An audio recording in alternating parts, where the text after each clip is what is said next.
everybody. Andy here from Whole U Coaching, and I'm back again on the project.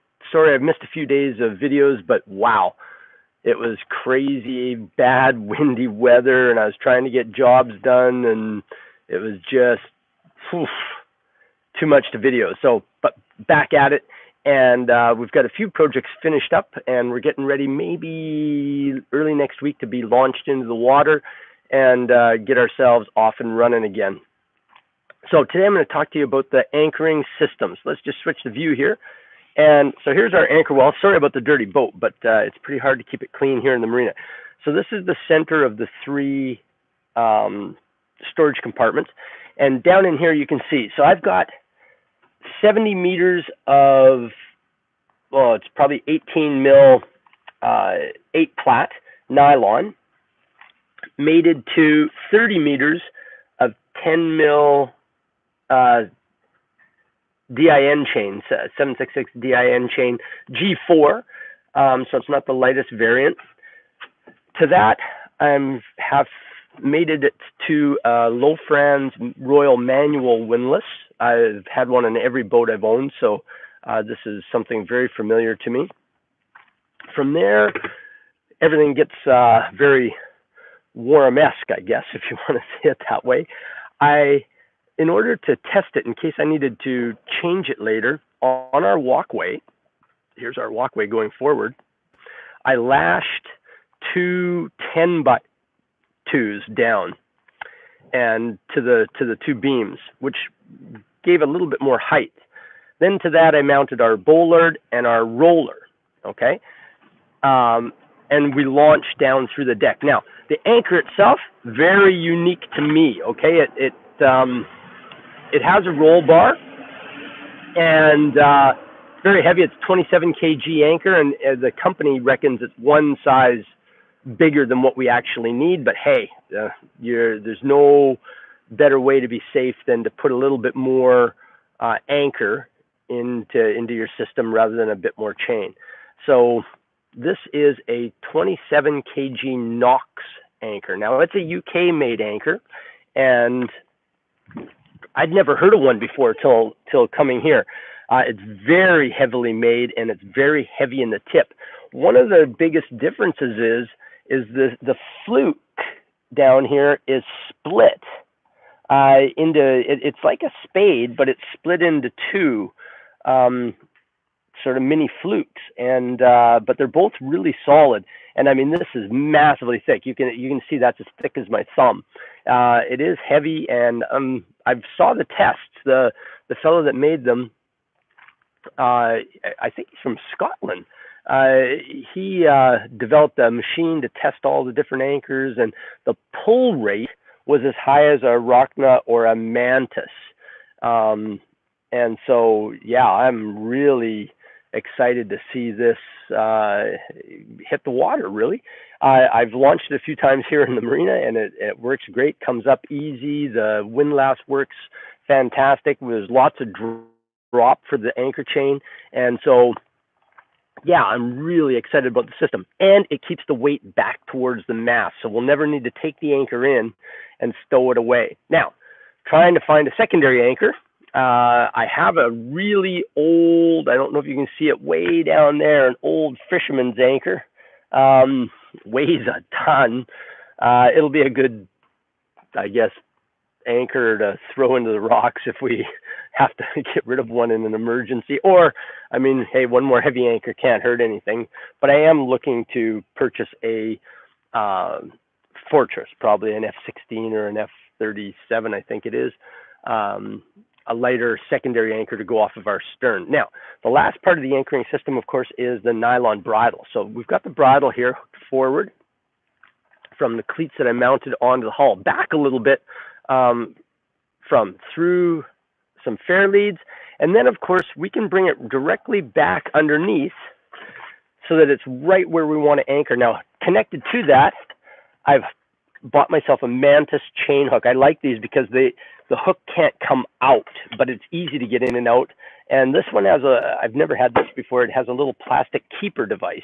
I don't know how long that'll last, but once you get the chain in there, you slide the chain in and then down into this U, and then of course it's locked in there. And so that'll be great when we're doing chain. But because I only have 30 meters of chain, there'll be times when we're anchoring where we need more scope out, and that's why I like a lot of anchor road. So in order to connect to the anchor road with the bridle, what I've decided to do is take a short length of chain, maybe 5 or 6 links,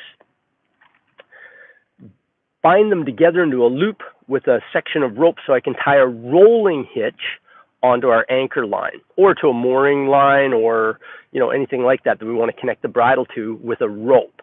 And I then will stick the chain into the chain hook, and then the rope will be below the chain hook. So we'll always be using the chain hook no matter what type of mooring we're doing, whether we're connecting it directly to our anchor chain or if we're connecting a rope with a rolling hitch to our anchor road. And so I think that's a great system because rope doesn't need to be on all the time. The chain hook's on. On the last boat, we had a normal chain hook. That was a pain because it used to fall off if you just let it go. So you constantly had to keep tension on the bridle as you were releasing the anchor chain. So anchoring was almost a two-person job way out at the bow, right out at the end of the walkway. And so it was very hard. So with this chain hook, we can just hook it on and let it go. Or we can tie the rolling hitch right here and then let it go. And the chain won't come out. The rolling hitch stays on, of course, because it's a rolling hitch. And then we can just release it from here. When we bring it back up, we bring the system back up, untie everything, I haven't developed a system here. I'll probably put a little hook for the chain there. And then, of course, the anchor will have a snap hook that'll go back to the bollard to hold it up in there while we anchor. But it sits in there nice and tight. And it self-launches once we go. When we do anchor, I'll drop it down 3 or 4 feet just below the water level and then release it after that. So thanks for everybody's help on figuring out the anchor system. It has turned out better than I imagined. Even with it passing the inner stay here, there's lots of room for the handle to work, and of course lots of room for the chain to move. So this is massive. So I'll probably store some extra lines in here. There we've got our anchoring signals, but I probably will store some extra line down in the hold here. Just because there's so massive amount of space. The chain won't lay like that. It all piles up more forward here. I've just got it separated because I did an actual braid to the end of the anchor chain. So let's see if I can reach in and show you that somewhere here, down in the very, very, very, very, very, very bottom. Maybe I can't get to it right now. No. Oh, there it is. I did an actual splice, instead of doing a knot or a carabiner or an eye with a shackle.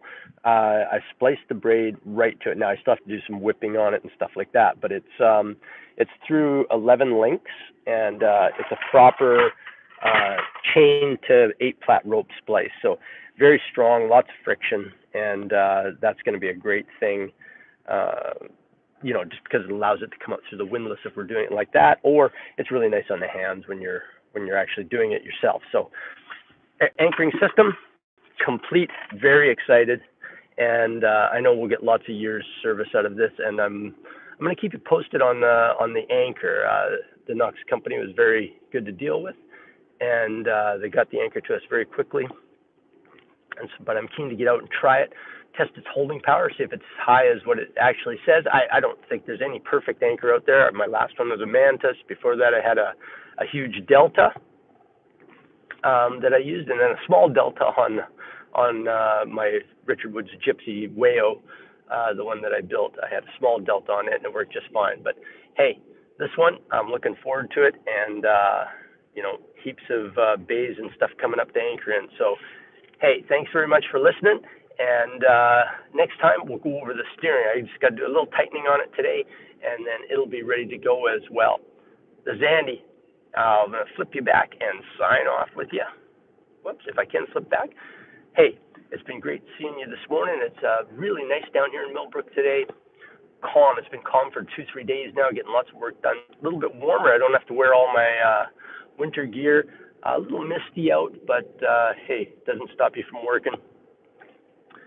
Remember, subscribe, both my website and to the YouTube channel. It'd be awesome. Keeps you with all the updates. And make sure you hit the like button and send me some comments. I love getting the comments. I know I was busy the last couple of days. I haven't responded to all the emails I got, but I'll get on them today. And I have to make a run into town to pick up some bolts for the head sail track and cars, and a few other things from the marine store, some more hose clamps, finish up the water system. And yeah, so hey, hit subscribe. Like talking to y'all.